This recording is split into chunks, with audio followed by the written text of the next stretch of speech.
This news is funded by viewers like you. Please support our work at democracynow.org/give. Welcome to Democracy Now!, democracynow.org, the War and Peace Report. I'm Amy Goodman.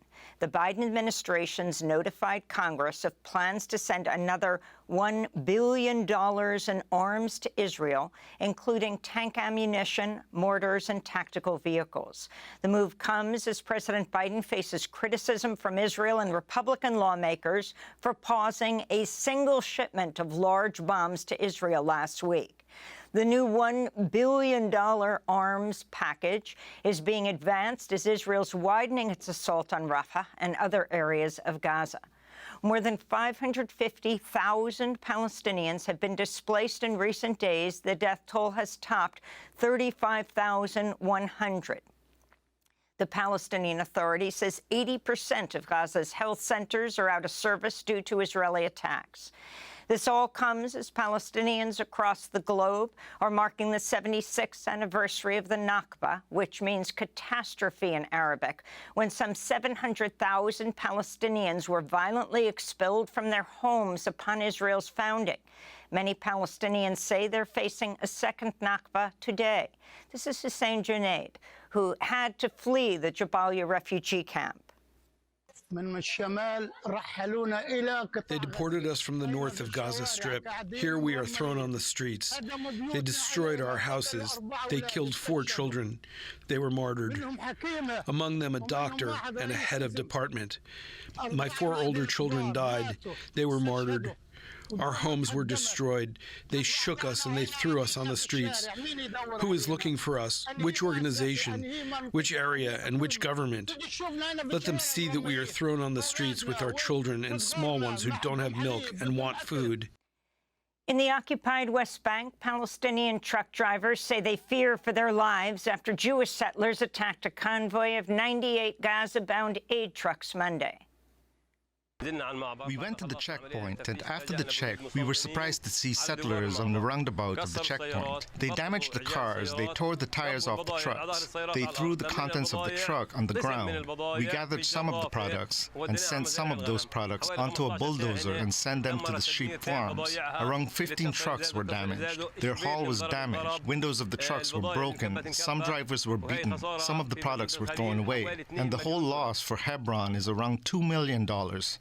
While Palestinians are marking the Nakba, Israelis have been celebrating their Independence Day.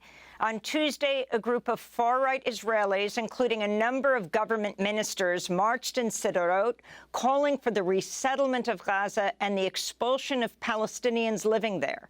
Speakers included Israel's National Security Minister, Itamar Ben-Gvir, who said, quote, "We must return to Gaza now." He also backed what he called the, quote, "voluntary migration of Palestinians from Gaza."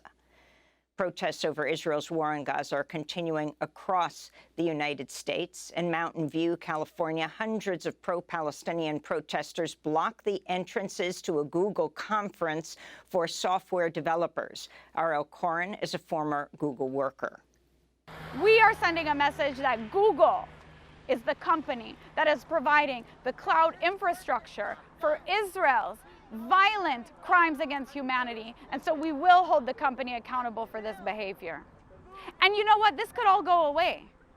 We could be quieted down if Google would do the bare minimum and heed our calls and cancel this contract. Google does not need to profit off of genocide. There is no reason, there is no need for Google to profit off of genocide. And so our demands, they're not radical, they're not difficult. It's really simple. Drop Project Nimbus and drop business with the government and the military of Israel that is guilty of genocide. Here in New York, students at CUNY, the City University of New York, briefly took over a library at the Graduate Center Tuesday night and renamed it Al-Aqsa University Library to honor Gaza's oldest public university, which was destroyed by Israel. At Harvard University, students have ended their 3-week Gaza encampment after school officials agreed to meet to discuss divesting from Israel. Isra Al-Zamli is a student organizer at Harvard. We've been organizing for Palestine on Harvard's campus for years. This encampment was not the beginning or the end of our organizing, but it was a beautiful moment of showing how much student power we can build. You know, President Garber has made it very clear from the beginning that he had no interest in negotiating with us, but we showed that we had the student power to actually bring him to discussions. And we're not disillusioned to know that these meetings are actual material wins for divestment, but we are bringing divestment to the table. We are bringing material wins for students like amnesty so that we can continue organizing.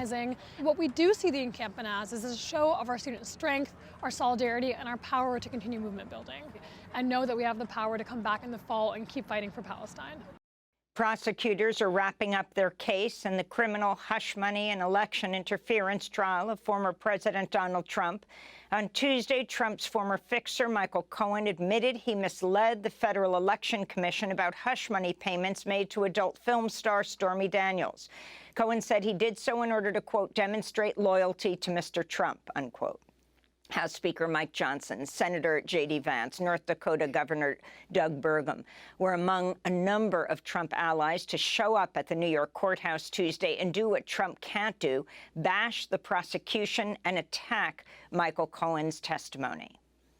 Primaries were held Tuesday in Maryland, Nebraska, and West Virginia. In Maryland, Angela Alsobrook won the Democratic primary for the U.S. Senate in her bid to become the first black senator from Maryland. She defeated three-term Democratic Congressmember David Trone. He spent 10 times as much money, over $60 million of his personal fortune, on the race to replace Ben Cardin, who's retiring.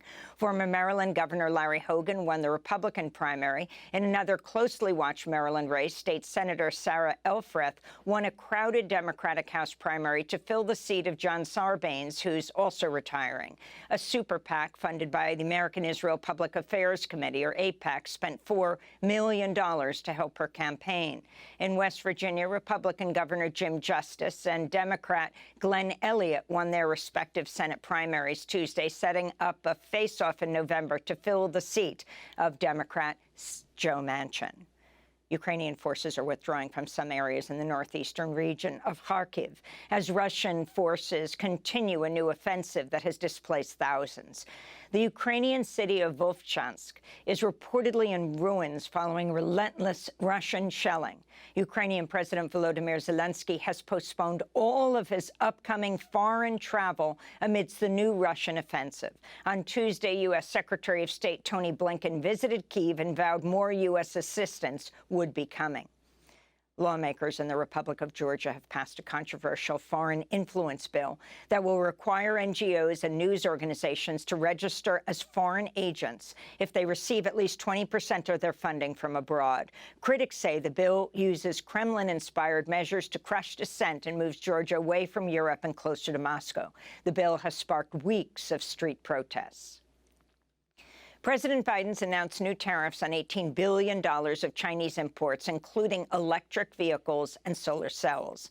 The tariffs on electric vehicles will increase to 100% in an effort to prevent Chinese electric cars from being sold in the United States, in a move that critics say contradicts Biden's pledge to combat the climate crisis by transitioning away from gas-powered vehicles. The Chinese government condemned the new tariffs, saying the moves will, quote, severely affect the atmosphere for bilateral cooperation, unquote. The U.S. Justice Department is determined Boeing has violated the terms of a 2021 deferred prosecution deal that was reached after the fatal crashes of two 737 MAX planes in Ethiopia and Indonesia that killed all 346 people on board. The DOJ's determination could reopen the door to the government prosecuting Boeing, which has been plagued by safety issues on its planes. And in Florida, at least 8 migrant farm workers from Mexico died in a bus accident as they headed to work on a watermelon farm. 40 other farm workers were injured. The accident occurred when a truck collided with the bus carrying the workers. The driver of the truck has been arrested and charged with driving under the influence manslaughter. In a statement, the Farm Worker Association of Florida said, quote, farm workers tend to be forgotten, but it's important not to forget farm workers, especially during such difficult times, unquote. And those are some of the headlines. This is Democracy Now!, democracynow.org, The War and Peace Report. I'm Amy Goodman in New York, joined by Democracy Now!'s Juan Gonzalez in Chicago. Hi, Juan. Hi, Amy, and welcome to all of our listeners and viewers across the country and around the world. Democracy Now! Is funded by viewers like you. Please give today at democracynow.org/give.